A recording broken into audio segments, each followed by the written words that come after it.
if you remember, we were talking about the business letters. We have discussed about the different official letters that are used in the day-to-day communication whenever we talk about management students. Of course, you people are going to use the other kinds of letters too, once when we are talking about management, once when we are talking about the work culture. When you enter into the corporate world, you are going to use the different letters, apart from the things that we have discussed in the last class. Can I get quickly a quick review from your side, that what are the different types of letters that we have discussed? Quickly in the chat box. I would really like to see how many of you have revised, how many of you have gone through the video lecture that was shared. So what are the different letters that we have discussed when we were talking about the official or the business letter or the formal letter? Quickly, in the chat box. I'm looking for the answer in the chat box. I'm waiting for your responses, please. Let me see who is going to be the first. Formal letters, of course, I was talking about the formal letter, but there were 11 formal letters that we have discussed, Divya Prakash. I want to know what are those 11 letters. I want the name of the different letters that were discussed in the previous class related to business communication or writing the letters in the formal way. Simran, again, you're wrong. We are not talking about the formal and informal letters. We are talking about the formal letters, the different business letters. Yes, you are writing once again the same thing, dear. Please remember, Divya Prakash, even if you say formal letter or business letter or official letter, they are one and the same. I'm talking about yesterday's class, which had happened or which was scheduled from 2:30 to 3 o'clock. So yes, one is adjustment letter. But did we start with adjustment letter? Have we started the session with adjustment letter? Yes. So if the students like Aradhana, if you are here listening me, if Prashant Kumar, if you are really listening to me, Silky Singh, if you are listening to me, I want the responses from your side. What are the different letters? We were talking about the official letter. Again, there's a confusion. That means you people are not at all paying attention to what the teachers are explaining. Don't get confused. If you talk about business letter, official letter, or formal letter, they are one and the same. All right, they are the different names, but you are talking about the same thing. So did we start with sales letter, or did we start with purchase letter, or the complaint letter, or the follow-up letter? Can I get all the 11 names quickly? How did we start? Whenever we start something, what is the first thing that we do? If you want to know something new, if you are really keen to know more about any product or service, what do? What kind of letter are you going to write? Quickly. When you want to know about any product, when you are looking for more information related to service, a loan letter. Very good, Ranbirana. We write an inquiry letter, right, Simran? We do write an inquiry letter. But a loan letters are those letters wherein you are going to apply for it. It's an application, right? So Prashant, don't get confused. Whenever we apply for loan, it's a kind of application. So yes, we have discussed about inquiry letter, then we talked about purchase letter, then followed by sales letter. Then we moved ahead towards complaint letter, follow-up letter, and then adjustment letter. Apart from these 6, what are the next? What are the next 4 that we have discussed? 4 to 5. Quickly. It was something which started with R and A. Let me see how many of you catch my clue. Quickly. It starts with R and it starts with A. R and A. So no revision. This really proves that you people don't even revise the things. Thank you, Aradhana, for giving me the answer. Recommendation letter, wonderful. What about A? A stands for what kind of letter did we go through, or did we understand? Acknowledgement, excellent, dear. Yes, Simran, it was related to acknowledgement. And then finally, we have discussed about the 3 letters which are related to the job profile and all. What were those 3? It starts with C and then A and then R. C-A-R, car, cover letter, very good, all right. And then appointment, and finally, when you are not liking to continue your services, what do you do? What do you do? If you want to, yes, resignation. But when the employer is firing the employee, what kind of letter will be given by the employer to employee? by the employer to employee, what kind of letter would be issued or what kind of letter will be given by the employer. Excellent, Peter. Yes, it is termination letter. All right. So don't get confused between the three different words which are used for appointment. Like people, they may say it as appointment letter. They may also call it as job letter, that is joining letter, as well as offer letter. So don't get confused when we are talking about the three different terms. Now, in today's class, the motto of delivering this particular lecture on the topic tips to write effective business letter is to make you all understand that writing letter is an art. Writing email is again an art. Whether you are writing on a piece of paper or even if you are drafting the email, whatever you're going to write matters a lot. How do you write? How do you present your information? How do you share the information with the recipient? These all things are very, very important. And so therefore, in today's class, I want everyone to please keep a paper and pen with you. Have a record of all the things that you need to write down so that when you have a record of all the things, you will have a record of all class. All right. So the first thing that we need to always remember is outline and organize your idea.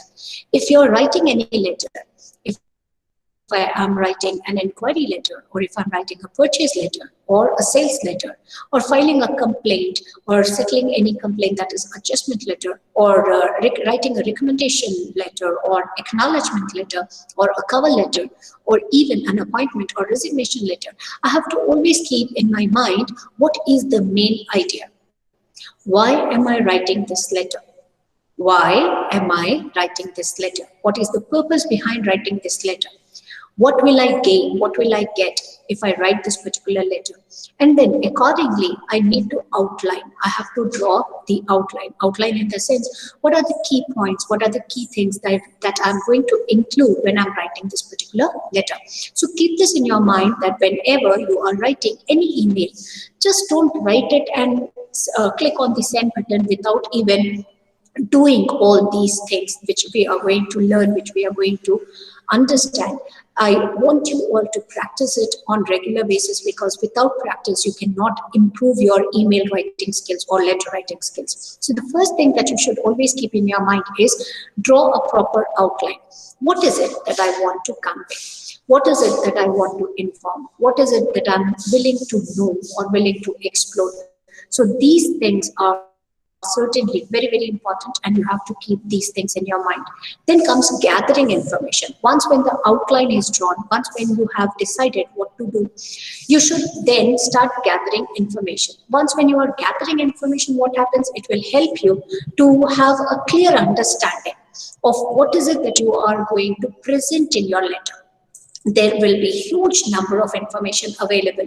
You may do lots of research, you may find out different information, but out of the information that you're going to pool, you're not going to present the complete information.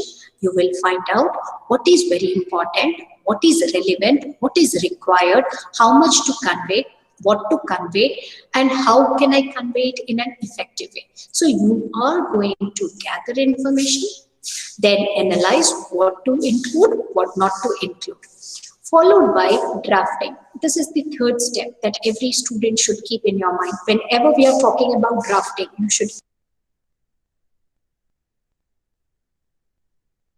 drafting is a very important step. Drafting is a very important step. Why? Because drafting is the you should all keep in your mind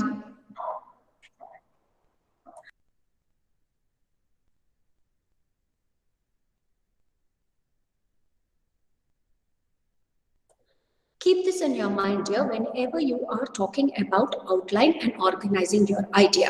Based on your idea, you're going to gather information. And then after gathering information, you are going to draft your letter. What do we understand by the term draft? It's a rough work that is done by us. Many a times, a common error that is done by even the good writers is they draft without review, without revision, they immediately send or they immediately click on the send button. What happens? Once when you send the email, you cannot revise, you cannot review, you cannot change, you cannot make necessary changes. So therefore, as a management student or as a future manager, you all have to keep this in your mind whenever you are drafting, whenever you are writing any letter, even if you are writing any kind of proposal or report or anything, any written material, you should wait for some minutes. Say, for example, after writing the letter, give a break of 1 or 2 minutes. Think onto it, ponder onto it, revise whatever you have written, whether it includes everything or not. If after reading, if you come to know that there are certain points which are irrelevant, exclude them. If you think that there are certain important points which you have missed, which needs an inclusion, add it, include it, so that you can have a right impact on the reader. So keep these common things in your mind whenever we are talking about writing an effective letter. The first thing is you should have clarity of thought. Your mind should have a clear picture. What is it that you want to put in the letter? What is it that you want to convey through the email? Second step, gather information from the different sources. All the necessary required information should be gathered. The third step, draft the letter. After drafting the letter, you have to take a pause. You have to wait at least for 5 to 10 minutes time so that you can review, you can reanalyze, and you can check whether you have mentioned each and every relevant information or not. Then comes the next one, next point, that is appropriate recipient. Whenever we are sharing any email, if the email address is written wrongly, that is, if there is a typo error, your email is not going to reach to the right person. While writing a letter, when you are writing the to address, in case if the house number, in case if the lane number, in case if the pin code is wrongly mentioned, your letter is not going to reach at the desired place or the to the right person. So you should always keep this in your mind that whenever we are talking about sharing information, whenever we are talking about giving information or conveying information, point one, appropriate recipient. What do we understand by appropriate recipient? We should know the address of the right person. And apart from that, we should also know whether the information is going or is reaching to the right candidate or not. So check before sharing any information, check before sending any kind of email.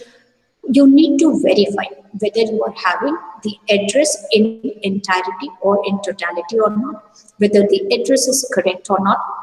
Similarly, if you are sharing any email, whether you have the right email address of that candidate or not. Then comes the next, opening. How are you going to open the letter? That is, I'm not talking about opening the envelope or opening the email. I mean to say, how do you begin? How do you start? How do you write the first line of your letter? It should always be impressive opening. Please remember, we were talking about the technique. We have discussed that whenever we are talking about the process of communication, encoding and decoding happens between sender and receiver. If the sender is encoding any message and that is to be decoded by the receiver, the decoding should be done in a right way by the receiver. Only then the sender is going to get the right response. So please keep this in your mind. Whatever you are going to write, it should be in the best way. Say, for example, if you are complaining, you cannot shout at a person and you cannot say that you people provide bad service. What is going to happen if you are going to start in this way? Nobody would like to read it or continue reading your letter, even though your letter is genuine. So you should always think about the best way of opening. How can we have the impressive opening? So you should identify certain words, you should identify certain sentences, you should identify the right way, commonly written by most of you. Most humbly and respectfully, I beg to state, I will appreciate if you can really break this stereotype of writing letters. What do we understand by the term stereotype? Which is similar, all right, like a tape recorder. When you play a cassette, and if you are playing the same cassette, you will hear the same sound time and again. So you should break this stereotype of writing letter. Most respectfully and like most humbly and respectfully, I beg to say this, these particular lines should be changed. There can be different instances. Say, for example, when you are inquiring, praise the product. I have come to know about your product from my friend, and I'm very keen to know about your product. If you're talking about purchase, again, you need to really show the urgency. If you are selling, you need to show the connect with the concerned person. Similarly, when you are complaining, praise the person about their services. You should be thankful that they have delivered the order or you have received the order, but what makes you unhappy? So keep the opening very impressive. It should really connect you with the heart and mind of the reader. If you are not connecting the heart and mind of the reader, nobody is going to read your letter from the beginning till the end. So keep this in your mind. The next is, after impressive opening, the next 2 points, be specific and brief, as well as be straightforward. I will explain this with 3 simple S: short, simple, straightforward. These 3 words we are going to use time and again. From the very beginning of our class of communication till the end of our class, we are going to talk always about short, simple, and straightforward. Always remember, whenever we talk about business communication or effective communication skills, the language that we should use should be simple. Anyone, whosoever is listening to you, anyone, whosoever is reading to your information, anyone, whosoever is interacting with you face to face, if interaction is happening, the language that you should use should be simple. The language that you should use should be short. Don't exaggerate. Nobody has time to waste their precious time or time to gossip with you on. So keep this in your mind. Always keep it very short, simple, and straightforward. What do we understand by straightforward? Let me give you a small example to make you understand.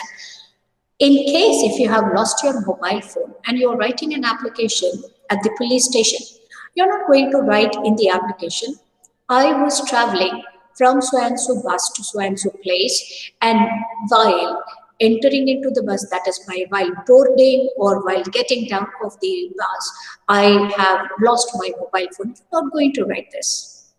You are going to reach straight away to the point. Lost my mobile phone, whatever the series, whatever the numbers, whatever be the kind of company you were carrying, you're going to mention about that in just one line.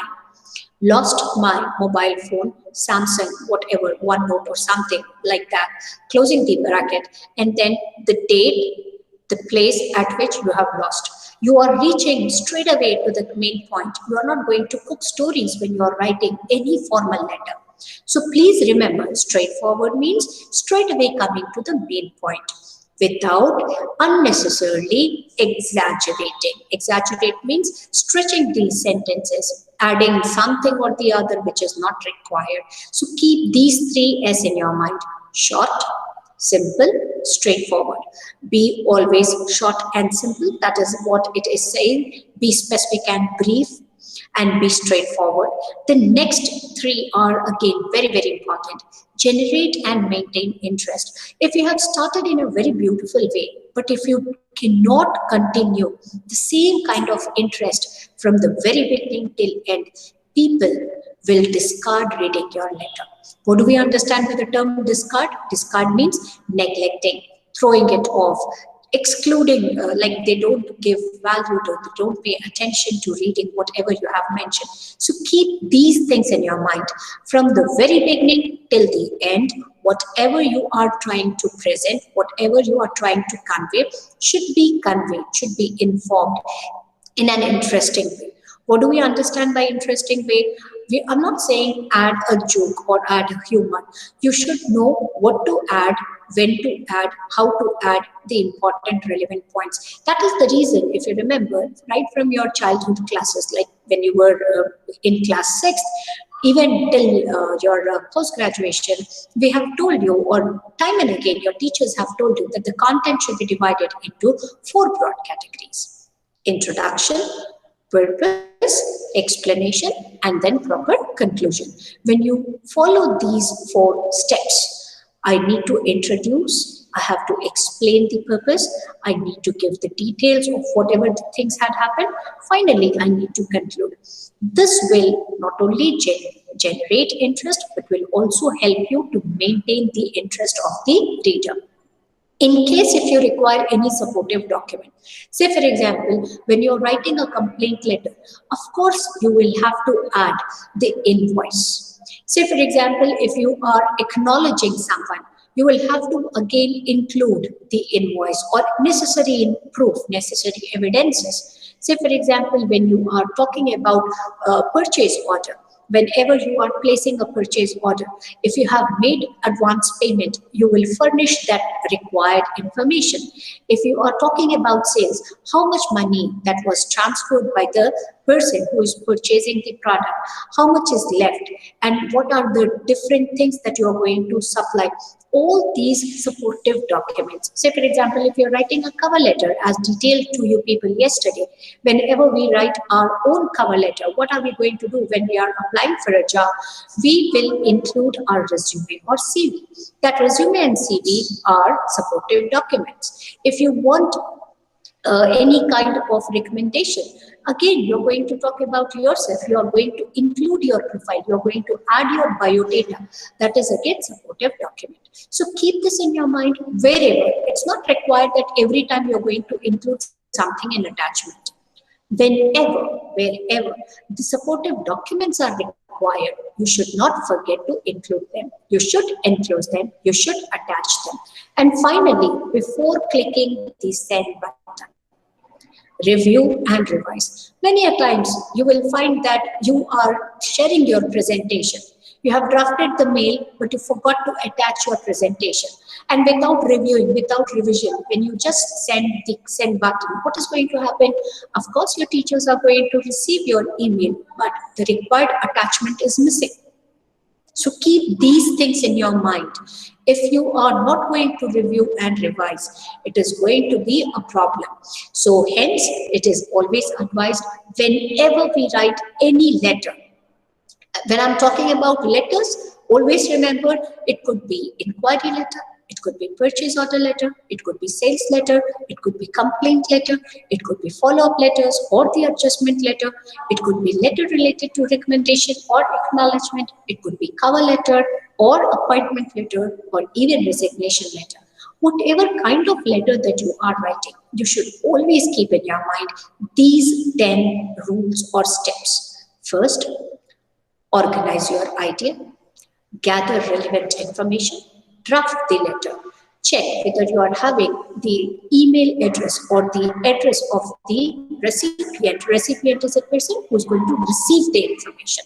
The receiver of the message, the receiver of the letter, the receiver of the email is called as recipient.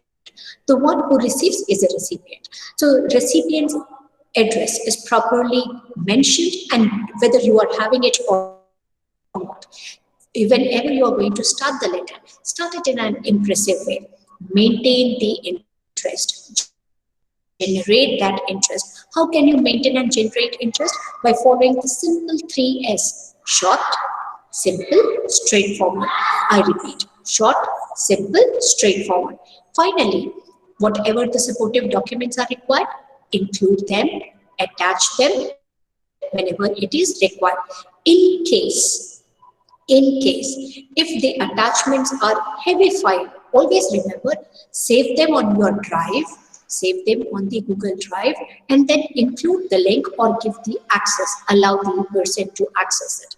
That will also help him or her to access even the heavy files. As you all know, like whenever you are adding any attachment which is more than 25 MB, it cannot be included.